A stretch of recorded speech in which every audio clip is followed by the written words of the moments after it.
पाकिस्तान एक मरतबा फिर दहशतगर्दी की जद पे है। इस वक्त बड़ी अफसोसनाक खबर है जो हमारे सामने है, जिसमें जाफ़र एक्सप्रेस जो है जो कोयटा से पेशावर जा रही थी 400 ज़्यादा मासूम लोगों को लेकर, उसके ऊपर BLA के टेररिस्ट जो है उन्होंने अटैक किया। डायनामाइट से ट्रेन को पहले उड़ाया गया, ट्रेन के हिस्से को उड़ाया गया, ट्रेन को रोका गया और उसके बाद मासूम बच्चों को और सिविलियंस को, औरतों को, बुज़ुर्गों को वहाँ पर बेसिकली उन्होंने ले लिया है अपनी कस्टडी के अंदर और उनको यरगमाल बना लिया है।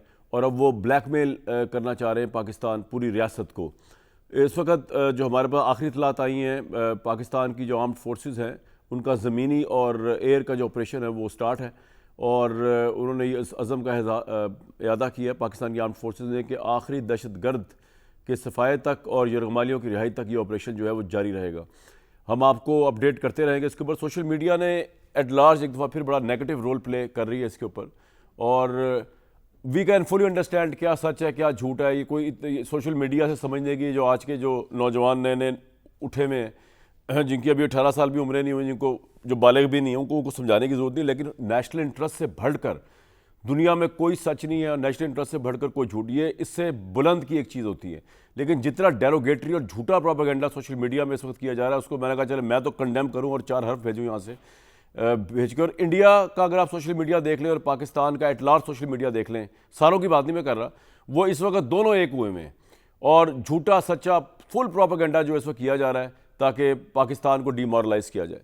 तो पाकिस्तान की आर्म फोर्सेस एक यूनाइटेड फोर्स के तौर पे इस वक्त सरापाए जंग है और पाकिस्तान सिर्फ बलूचिस्तान में जंग का शिकार नहीं, पाकिस्तान KP में भी, पाकिस्तान इस वक्त जितने भी इंटरनेशनल इंडिकेटर है उसके हिसाब से 2024 में भी 45% दहशतगर्दी बढ़ी है। इशू ये है कि दुनिया में बड़ी बड़ी राइवलरीज हमने देखी है पॉलिटिकल पार्टीज़ की। हमने लिबरल्स और रिपब्लिकन्स की देखी, हमने लिबरल्स और कंजर्वेटिव्स की देखी, हमने रिपब्लिकन्स और डेमोक्रेट्स की देखी अमेरिका में, इंग्लैंड में।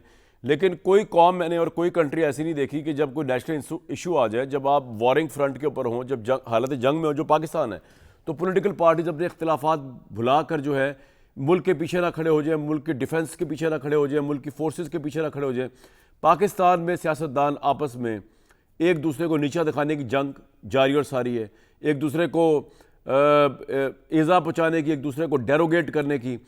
इस मौके पे भी जब हम हालत जंग में हैं, पाकिस्तान की पॉलिटिकल पार्टीज़ जो हैं वो एक प्लेटफॉर्म पे एक दूसरे के साथ नहीं है।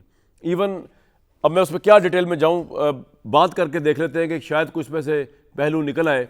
हमारे साथ सेनेटर अफरान खान साहब मौजूद हैं, आप government of Pakistan, government Noon league की को रिप्रेजेंट कर रहे हैं।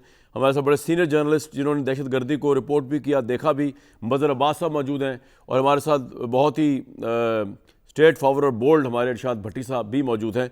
सबसे पहले मज़हर अब्बास साहब मुझे बताइएगा कि ये अफसोसनाक वाक़या जाफ़र एक्सप्रेस का ये आइसोलेशन में वाक़या नहीं है, पाकिस्तान दहशतगर्दी के अंदर है, इन्वॉल्व है। अफगानिस्तान से जो दहशतगर्दी हो रही है उसको पाकिस्तान ने सिक्योरिटी काउंसिल में उठा भी दिया है।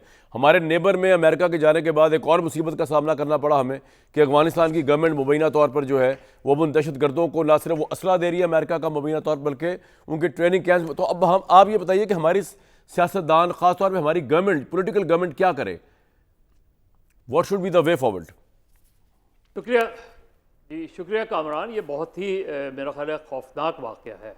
अगर मैं गलत नहीं हूँ तो ये आर्मी पब्लिक स्कूल के बाद के वाक़े के बाद सबसे बड़ा वाक़या है और इसको बहुत संजीदगी से लेने की ज़रूरत है। और इस वक्त बिल्कुल जैसे आपने कहा एक कौमी यकजहती की ज़रूरत है। अब कौमी यकजहती बदकिस्मती से हमारे यहाँ इस टर्म को बहुत मिसयूज़ भी किया गया है, मिस इंटरप्रेट भी किया गया है, लेकिन हमेशा हमेशा गवर्नमेंट लीड लेती है इसके अंदर।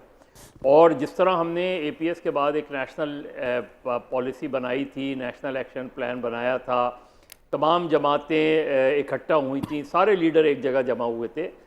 बलूचिस्तान के इशू पे भी ये बहुत ज़रूरी है और अब तक हमने बलूचिस्तान के इशू पे इस तरह के कोई इनिशिएटिव लेते देखा नहीं किसी गवर्नमेंट को।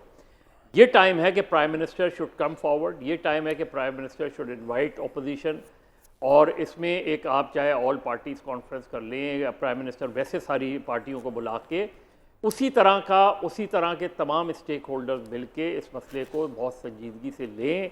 मदर साहब मसला ये कि राउंड टेबल कॉन्फ्रेंस में PTI तो नहीं आएगी जब तक इमरान खान बाहर नहीं आते। अब इस मसले का क्या हल है किसी के पास भी? नहीं क्यों नहीं, इससे पहले भी मुज़ाकरात हुए थे ना, गवर्नमेंट और पीटीआई के मुज़ाकरात हुए हैं ना।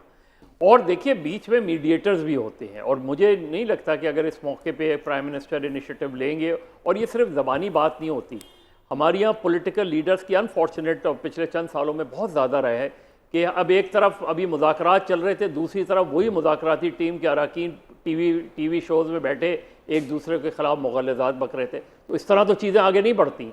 तो मेरा ख्याल है कंस्ट्रेन की ज़रूरत है, रिस्ट्रेन की ज़रूरत है, और एक नेशनल कंसेंसस की ज़रूरत है on Balochistan, on Khyber Pakhtunkhwa, on national issues.